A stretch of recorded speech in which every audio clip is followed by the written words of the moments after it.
नमस्कार। Mission health में आप सबका हार्दिक स्वागत है। कार्यक्रम का हमारा आज का विषय है प्रसव से पहले और बाद में स्वस्थ आहार, पोषक तत्व और दवाएं। और इस विषय पर जानकारी देने के लिए आज हमारे साथ हैं संयुक्त निदेशक परिवार कल्याण डॉक्टर संजय कुमार शैवाल जी। डॉक्टर साहब, स्वागत है आपका मिशन हेल्थ में। धन्यवाद। दर्शकों, बहुत ज़रूरी है कि इस बात का ध्यान रखा जाए कि प्रसव से पहले और प्रसव के बाद माँ और बच्चे का स्वास्थ्य अच्छा रहे। इसके लिए उनके खान पान और समय समय पर दी जाने वाली दवाओं का विशेष रूप से ध्यान रखा जाना चाहिए। तो इसी विषय पर आज हम डॉक्टर साहब से जानकारी लेने जा रहे हैं। तो आपके भी अगर कोई प्रश्न है, कोई समस्या है या आप कुछ जानना चाहते हैं तो आप हमें फ़ोन कर सकते हैं। फ़ोन करने के लिए नोट कर लीजिए आप हमारा फ़ोन नंबर है 0522-220-5756, 0522-2288-698, 0522-407-6802। और इसके साथ ही आपसे अनुरोध है, जब भी आप फ़ोन करें अपने टीवी सेट का वॉल्यूम कम रखें ताकि आपकी आवाज़ हम तक अच्छे से पहुंच सके। डॉक्टर साहब, क्योंकि फ़ोनिंग कार्यक्रम है तो फ़ोन भी आने भी शुरू हो जाएंगे। उससे पहले हम चाहेंगे कि आप हमारे दर्शकों को ये बताइए कि जब कोई महिला गर्भ धारण करने के लिए सोचती है तो किन की बातों का ख़ास तौर से ध्यान रखा जाना चाहिए?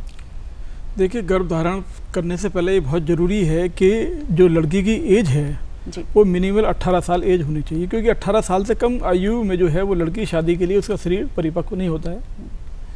उसके बाद अगर शादी हो गई है तो शादी के बाद जो है जितने भी हमारे आधुनिक कॉन्ट्रासेप्टिव चीज़ें हैं उसका हमें प्रयोग करना चाहिए और ये कोशिश करनी चाहिए कि कम से कम 3 साल तक जो है हमारा कोई बच्चा नहीं हो। फर्स्ट इशू जो है 3 साल तक नहीं होना चाहिए। इट शुड बी अराउंड 21 साल के आसपास के बाद होना चाहिए। उसके बाद जो है अगर फर्स्ट डिलीवरी हो गई है तो फिर जो है अनदर 3 ईयर 3 साल के बाद जो फिर दूसरा बच्चा होना चाहिए। और हमारा तो संदेश यही है, कोशिश यही है कि 2 के बाद जो है फिर बच्चे नहीं होने चाहिए। तो माँ और बच्चा दोनों स्वस्थ रहें, इसके लिए ज़रूरी है कि आयु का ध्यान रखा जाए और 2 बच्चों के बीच में अंतराल रखा जाए। बिल्कुल अंतराल रखा जाए। डॉक्टर साहब, गर्भावस्था के दौरान महिला का खान पान किस तरह का होना चाहिए? देखिए, जब महिला गर्भवती होती है तो उसके अंदर एक बच्चा पूरा विकसित होता है, एक मानव संरचना विकसित होती है, तो उससे बहुत सारी चीज़ों की रिक्वायरमेंट होती है, आवश्यकता होती है जो हमारे शरीर को नॉर्मली चाहिए। कार्बोहाइड्रेट की आवश्यकता होती है, प्रोटीन की आवश्यकता होती है, फैट की आवश्यकता होती है, विटामिन्स की आवश्यकता होती है, मिनरल्स की आवश्यकता होती है। लेकिन ये जितनी भी चीज़ें हैं ये हमारे जो डेली खान पान का चीज़ें हैं, जो हमारी ताज़ी सब्जियाँ हैं, हमारे मौसमी फल हैं और जो हमारी दाल हैं, दूध है, इनके अंदर प्रचुर मात्रा में पाया जाता है, प्रचुर मात्रा में। तो जितनी भी हमारे नॉर्मल चीज़ें हैं खाने की, यही सब हमें खानी है। और कोशिश ये करनी है कि कम से कम जो है सुबह ब्रेकफास्ट करना है, उसके बाद दोपहर में भी खाना खाना है और रात में भी खाना खाना है। कम से कम 3 टाइम जो है हमें मील लेने हैं, 3 मील लेने हैं, 3 बार खाना जरूर खाना है। जी। डॉक्टर साहब, हमारे एक कॉलर हैं नंदस्वरूप जी बाराबंकी से। हेलो जी, स्वागत है आपका मिशन हेल्थ में। आप प्रश्न पूछिए। हाँ, नमस्ते मैडम, मेरा नाम नंद मिश्रा, मैं बाराबंकी गांव बसौली पड़ता। मैं जानना ये चाहता हूँ कि जो जरूरी पोषक तत्व हमें मिलते हैं उसमें लोहा के तत्व होते हैं, जैसे हरे साग, चिकले और अनाज, दालें, सूखे मेवा, मूंगफली से और मांस गुड़ से मिलते हैं। कैल्शियम हमारा दूध के उत्पादन से तिल है, बादाम है, सोयाबीन है, दूध है, शलजम अंडे से मिलता है। विटामिन हमारा जो है सब्जियां हैं, रसीले फल हैं, सेब है, टमाटर, आंवला सब्जियों से मिलता है। प्रोटीन हमारे पनीर। जी, आप नंदस्वरूप जी अपना प्रश्न पूछिए।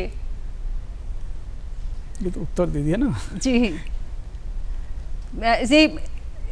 ये जानना चाह रहे हैं कि जो लौह तत्व हैं, जो आयरन वगैरह है, वो किन सब्जियों से मिलते हैं और क्या अलग से भी इनको देने की कुछ व्यवस्था करी जाती है गोलियों के? नहीं, एक्चुअली जितनी भी हमारे हरी पत्तियां हैं, हरी पत्ती वाली जितनी भी सब्जी हैं उसके अंदर जो है वो आयरन प्रचुर मात्रा में पाया जाता है। तो अगर हम हरी पत्तेदार सब्जी हम खाएंगे और हम ताज़े फल खाएंगे तो उसके अंदर प्रचुर मात्रा में आयरन उसके होता है। लेकिन चूँकि गर्भवती महिला की रिक्वायरमेंट आयरन की एक नॉर्मल से ज़्यादा होती है, तो उसमें जो है हम लोग आयरन और फोलिक एसिड का सप्लीमेंटेशन देते हैं। कम से कम 100 गोली जो है वो गर्भावस्था में खानी चाहिए। वैसे तो कंसेप्ट 180 और 360 का है, लेकिन मैं कहूँगा कि एटलीस्ट 100 टैबलेट जो है वो जरूर गर्भावस्था में खानी चाहिए, बहुत ज़रूरी है। उससे जो है ब्लड जो है प्रचुर मात्रा में बना रहेगा और फिर आगे कमी नहीं होगी, खून कमी नहीं होगी। डॉक्टर साहब, टिटनेस के टीके लगवाए जाते हैं, तो इन टिटनेस के टीकों का क्या महत्व है और ये लगवाना कितना कब लगवाए जाते हैं?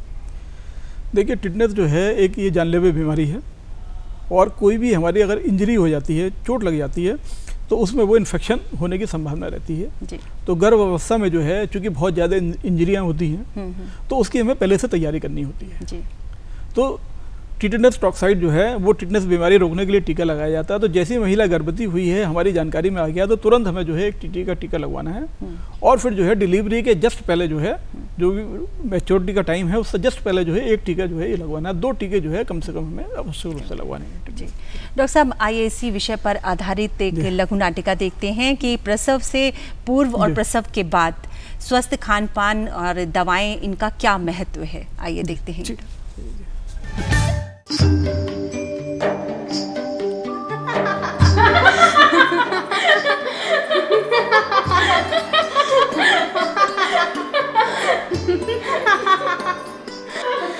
अरे सब जाने इतने जोर से हंस रहे हो, असना हुए कि बिटिया उठ जाए। चुप करो सब। काकी, भौजी कह रही थी कि अम्मा ज़्यादा पढ़ी लिखी नहीं है लेकिन 100 पढ़े से ज़्यादा जानती हैं। अब यही देख लो, काका ने कितनी बार कहा कि परिवार बहुत अच्छा है, लाखों में एक है, लेकिन काकी। अरे बिटिया का ब्याह 18 बरस के होए के बाद करे माँ, अब पढ़े लिखे की कौन बात आए। अब इनसे पूछ लो का बिटिया हम कह रहे कि ना है। पहला बच्चा ब्याह के 3 साल बाद, दूसरा पहला जब 3 साल का हो जाए तब, और तीसरा बीबी रहे टिप टॉप, 2 के बाद फुल स्टॉप। अभी जान लो मूला बिट्टी के ससुर लाख कहीं कि डिलीवरी ससुराल में शहर में हो जाए दो, पर हम काका से साफ साफ कह दिए तुमरे कि ना बच्चा हमरे यहाँ होई। काहे के जब हमरे गांव में ही सरकारी स्वास्थ्य केंद्र है, जांच दवा सब मुफ्त है, इतनी बढ़िया डॉक्टर है, तो काहे खातिर हम शहर में जाके डिलीवरी करवाई। हाँ, ये बात तो सच कही अम्मा, जैसी डॉक्टर अपने यहाँ हैं वैसी तो शहर में भी नहीं होगी। क्या बात है, सब कुशल से गए, हमें क्यों याद कर रहे थे?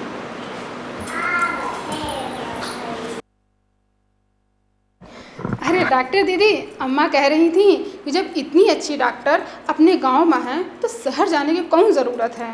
अम्मा जी, पूरे गांव के लोग आपकी बहुत तारीफ करते हैं। सब छोटे तारीफ करते हैं। अब हम जॉन अपन बड़बूढ़न से सुने हैं, देखे हैं, सीखे हैं, और ये सब दूसरन के बताए देते हैं। अब बिटिया तुम तो डॉक्टर हो, तुम ही बताओ एमें कौन पढ़े की बात है कि जब औरत पेट से हुए तो पौष्टिक बढ़िया और अपने और बच्चे को मजबूत करे वाला भोजन करे का चाहिए। अरे साफ सफाई से बना सादा भोजन करे और जच्चा बच्चा दोनों स्वस्थ रहेंगे। सही कहा अम्मा जी आपने, गर्भावस्था के दौरान कार्बोहाइड्रेट, प्रोटीन, मिनरल्स वाला ही भोजन करना चाहिए। अब बिटिया ये अंग्रेजी खाना तुम ही लोग जानो, हम तो कही थे कि सब तरह की दाल, हरे पत्ते वाली साग और ये मौसमी फल और गुड़ और चना जरूर खाए के चाहिए, और दूध तो सबसे अच्छा बढ़िया हुए है। और हाँ, गर्भवती को 2 टाइम की जगह 3 बार, पहला बच्चा होए से पहले और बच्चा होए के बाद 2 टाइम की जगह 3 टाइम खाए को चाहिए। अब बुझो तो काहे 2 टाइम अपन खातिर और 1 टाइम बच्चे के लिए। वाह अम्मा जी वाह, लेकिन डॉक्टर की सलाह जरूर लेते रहना चाहिए खान पान और दवाई के बारे में। देखो अम्मा, डॉक्टर साहब कह रही हैं कि आराम भी करना चाहिए और तुम तो कहती हो हमें घर का सारा काम करना चाहिए। अब हम का जाने, हमारी सास तो कहित रही कि जब बच्चा पेट में होए तो उस सब काम करे के चाहिए जो तू पहले करित रही, हम तो वही सब करे रहे। सही कह रही है अम्मा जी, गर्भवती को सभी सामान्य कार्य करना चाहिए। हाँ, भारी वजन उठाना, दौड़ धूप भाग करना, ये सब कार्य नहीं करना चाहिए, इससे सामान्य प्रसव होने की संभावना बढ़ जाती है। हाँ, और ये भी बता दिए इनको कि 2 घंटा दिन में आरामो करे को चाहिए। भाभी, बहु बात पूछ लेती हूँ डॉक्टर साहब से। डॉक्टर दीदी, हमारी ननद रानी पूछ रही थी कि आयरन की गोली कब तक खानी होगी। अरे वो नहीं भाभी, वो तो हम जानते हैं कि फॉलिक एसिड और आयरन की गोली खाने से शरीर में खून की कमी नहीं होगी। तभी तो स्वास्थ्य केंद्र से 100 गोली दिलवाए थे, वो भी बिल्कुल मुफ्त। तब और का पूछे के बाकी रहा? का है तुमरे मुंह में दही जमा है का? डॉक्टर से लजाए के ना चाहिए। उ का कहत है, जो कही शरम उके फूटे करम। तुम तो अम्मा बस। डॉक्टर दीदी, हमारी नंद रानी पूछ रही थी कि गर्भावस्था में अनीमिया या खून की कमी के अलावा और कौन बीमारी हो सकती है। हमारे समझाए तो इनको समझ में आता नहीं है। कहती हैं कि तुम कम खतरे वाली बीमारी बताती हो। देखो बेटी, गर्भावस्था में 3 प्रकार की बीमारियां सामान्य तौर पर होती हैं, उनसे बचना हमें बहुत आवश्यक है। एक तो तुम खुद ही बता दी, एनीमिया, खून में हीमोग्लोबिन की कमी, जिसे सामान्य भाषा में खून की कमी कहते हैं। और दूसरी है जीडीएम, यानी गर्भजनित मधुमेह या डायबिटीज। हाय दैया, डायबिटीज उ कैसे पता लागत है? अम्मा जी, गर्भजनित मधुमेह रक्त अल्पता की कमी खून की जांच से पता चलता है, जिसे समय समय पर डॉक्टर की सलाह से करवाते रहना चाहिए। बिट्टी की खून की जांच करवाए कि नहीं? काकी, ये हमारी ड्यूटी है, बिटिया की नहीं। क्षेत्र में जितनी भी गर्भवती महिलाएं हैं, उनका समय समय पर जांच करवाना हमारी ड्यूटी है। तब ठीक है। बिट्टी को शक्कर की बीमारी तो नहीं है ना? अरे नहीं काकी, नहीं, ऐसी बात नहीं है। और वैसे भी गर्भवती महिलाओं में ये बीमारी अक्सर करके हो जाती है, लेकिन बाद में अपने आप ठीक हो जाती है। क्यों डॉक्टर साहब? हाँ, ये तो है। खून की जांच करवाते रहना चाहिए और समय समय पर डॉक्टर की सलाह लेती रहनी चाहिए। तीसरी बीमारी है हाई ब्लड प्रेशर, उच्च रक्तचाप, जिसकी समय समय पर भी जांच करवाते रहना चाहिए। गर्भवती महिला को बिना डॉक्टर की सलाह के कोई दवाई नहीं लेनी चाहिए, सामान्य सिर दर्द की गोली भी नहीं। ये माँ और बच्चे दोनों के लिए खतरनाक हो सकती हैं। अम्मा, डॉक्टर साहब के लिए नाश्ता पानी ले आओ जाकर। अरे अम्मा, तुम कहाँ जा रहे हो? हम ला रहे हैं नाश्ता। तुम पंचायत बात करो, हम नाश्ता लेके हम आए हैं। बैठ। पूछती काहे नहीं हो भाभी डॉक्टर साहब से? डॉक्टर दीदी, हमारी बेटी बहुत ही परेशान है। कह रही है कि बच्चा होने के बाद दूध न उतरे तो? पहली बात तो ये है, जच्चा का खान पान ठीक रहा तो दूध उतरेगा ही, और बच्चे को सही तरीके से दूध पिलाया जाए तो दूध उतरेगा भी और बच्चा दूध पिएगा भी। हमारे साथ चलना, हम एएनएम दीदी से मिलवा देंगे। वो अच्छी तरह से तुमको बता देंगी कि सही ढंग से बच्चे को दूध कैसे पिलाया जाए। ये तो हम जानते हैं कि माँ का पहला गाढ़ा दूध बच्चे के लिए अमृत होता है और संपूर्ण आहार भी, लेकिन उसके बाद बच्चे को दूध के साथ और क्या देना चाहिए? क्या बात है बेटे, तुम तो बहुत कुछ जानती हो। बच्चे के पैदा होने के 6 महीने तक उसे सिर्फ माँ का दूध ही देना चाहिए, इसके अलावा कुछ भी नहीं, पानी तक नहीं। हाँ, पानी भी नहीं? हाँ, पानी भी नहीं। माँ के दूध में वो सभी चीज़ें होती हैं जो बच्चे को बीमारियों से बचाती हैं, और माँ को भी कैंसर जैसी बीमारी से। कैंसर? और बच्चों को स्तनपान कराने वाली माँओं में ब्रेस्ट कैंसर यानी छाती के कैंसर की संभावना बहुत कम हो जाती है। चलो सब जने मुंह मीठा कर लो। अरे काकी, अभी तो 4 महीना बाकी है। अरे जब सब कुछ ठीक ठाक रहे और इतना कुछ सीखे का मिले तो रोजे मुंह मीठा करे के चाहिए। अब 4 महीने बाद 4 जन का नहीं, पूरे गांव को मिठाई खाए का मिली। बस बीबी रहे टिप टॉप, 2 के बाद फुल स्टॉप।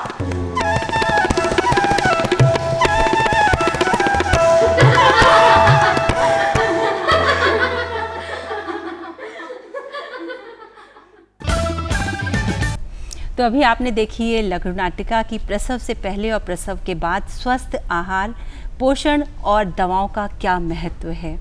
डॉक्टर साहब, अभी जैसे कि अभी हमने इसमें देखा कि कहा गया कि गर्भवती महिलाओं को सामान्य कार्य करना चाहिए, तो किस स्थिति में उन्हें आराम करने की सलाह दी जाती है? ये देखिए, सामान्यतः अगर कोई महिला गर्भवती है तो उसे अपने घर के सारे काम करने चाहिए, लेकिन कम से कम दोपहर में 2-3 घंटे रेस्ट जरूर करना है। कभी कभी जो है विकृति स्वरूप कुछ कंडीशन ऐसी हो जाती है कि हम ये सजेस्ट करते हैं कि महिला को काम नहीं करना चाहिए, तो वो मतलब स्पेसिफाई कंडीशन है, वो बीमारियां हैं, वो जब डॉक्टर स्पेसिफाई कर देता है वो तभी वो ऐसा होता है। आमतौर पे अगर रिपीटेड अवर्शन है, किसी महिला को बार बार गर्भपात हो रहा है, तो उसे फिर जो है काम नहीं करने की सलाह दी जाती है, एक बात। दूसरी बात, जो एक बच्चे की प्लेसेंटा होता है मदर के पेट में, वो नॉर्मली जो है वो ऊपर की साइड में होता है। कभी कभी वो जो है एनामोली के रूप में वो नीचे की साइड में हो जाता है।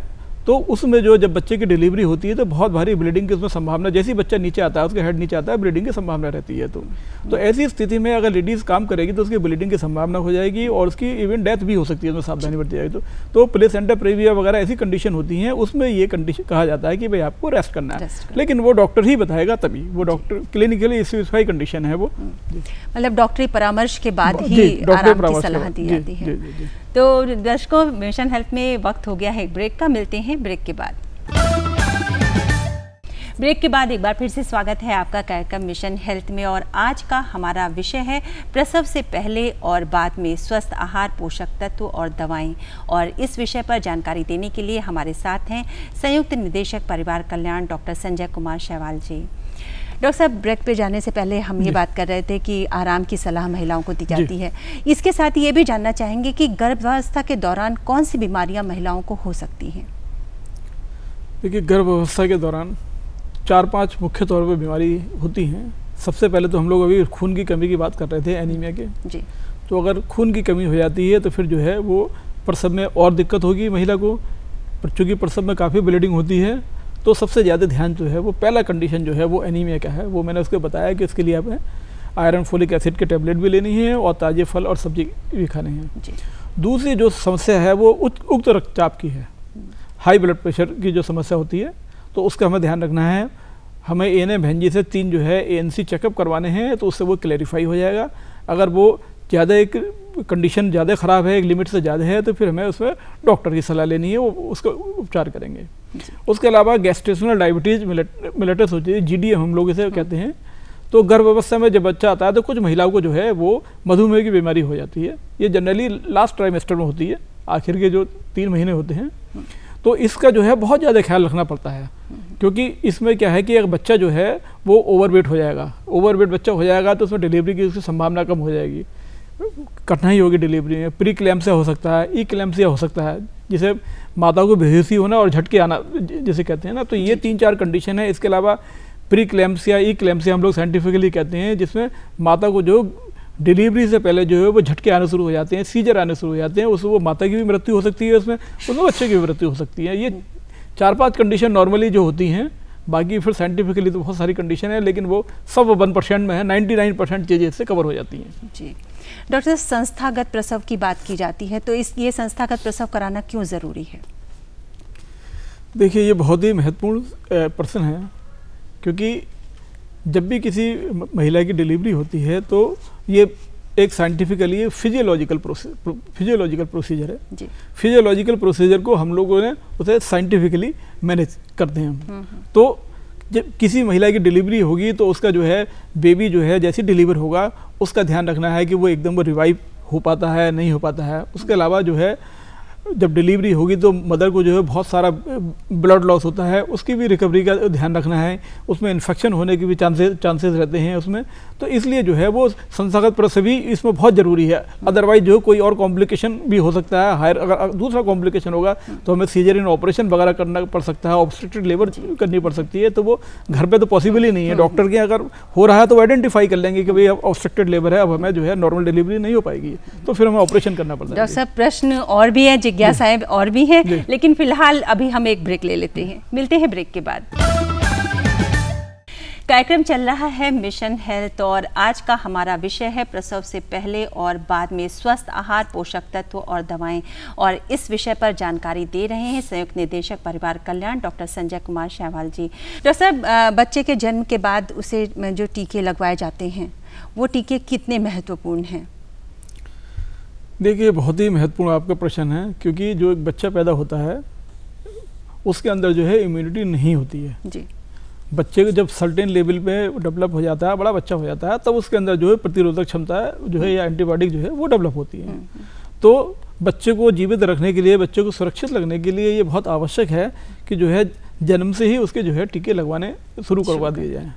आजकल हम लोग जो है जन्म के साथ ही जो है वो BCG का टीका और पोलियो का टीका और हेपेटाइटिस का टीका, ये 3 टीके जो है हम लोग ये जन्म के टाइम ही लगा देते हैं। बाकी जब बच्चा 1.5 सप्ताह का हो जाता है तो उसको जो है पोलियो का टीका, उसके बाद जो है आपका हेपेटाइटिस का टीका और पेंटावलेंट वैक्सीन है हमारी, जिसके अंदर 5 कंपोनेंट हैं, वो जो हम लोग 4-4 सप्ताह के अंतराल पे जो है देते हैं। फिर उसके बाद 9 महीने से 15 महीने की एज पे आके जो है वो मीजल्स का टीका, खसरा का टीका वो बहुत जरूरी है, वो जरूर लगवाना चाहिए। इतना अगर हो गया है तो ये बच्चा जो पूर्ण प्रतिरक्षित कहलाता है।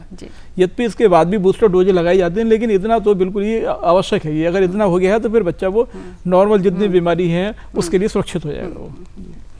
फिलहाल मिशन हेल्थ में वक्त हो गया है एक और ब्रेक का। मिलते हैं ब्रेक के बाद। ब्रेक के बाद स्वागत है आपका कार्यक्रम मिशन हेल्थ में। और डॉक्टर साहब, कहा जाता है कि बच्चे को माँ का पहला दूध देना चाहिए, है ना, और उसके साथ ही 6 महीने तक सिर्फ माँ का दूध देना चाहिए। इसका क्या महत्व है बच्चे और माँ के लिए? देखिए, अभी मैं बता रहा था कि जो छोटा बच्चा होता है उसके अंदर जो है प्रतिरोधक क्षमता नहीं होती, एंटीबॉडी नहीं होती है। तो ईश्वर ने, भगवान ने ऐसा इंतजाम करा है कि बच्चे को आमतौर पर जितनी भी बीमारी होने की संभावना रहती है उसके सबकी प्रतिरोधक क्षमता, एंटीबॉडी जो है वो माता के दूध में होती है। तो बच्चों को जो हम माता का पहला दूध पिलवाएंगे, जैसे कोलेस्ट्रॉम कहते हैं, वो बहुत जरूरी है, क्योंकि वो खाली दूध ही नहीं है, उसके अलावा उसके अंदर एंटीबॉडी हैं जो बच्चे को जो बहुत सारी बीमारी से वो बचाती हैं। उसके अलावा जो मिल्क है, दूध के अंदर जो है एक सारे के सारे वो अवयव मौजूद हैं जो एक वृद्धि के लिए आवश्यक हैं। तो बच्चे को 6 महीने तक हमें जो है केवल एक्सक्लूसिवली मदर का ब्रेस्ट फीडिंग करानी है, केवल माँ का दूध पिलाना है, कुछ भी नहीं पिलाना है, बिन पानी भी नहीं पिलाना है। जब बच्चा 6 महीने से ज़्यादा हो जाएगा फिर हम उसे सप्लीमेंट्री फूड जैसे पतली दाल है, चावल है, इस तरह की चीज़ें हम दे सकते हैं। तो ये था मिशन हेल्थ का आज का हमारा सजीव फोनिंग कार्यक्रम। और अब चलते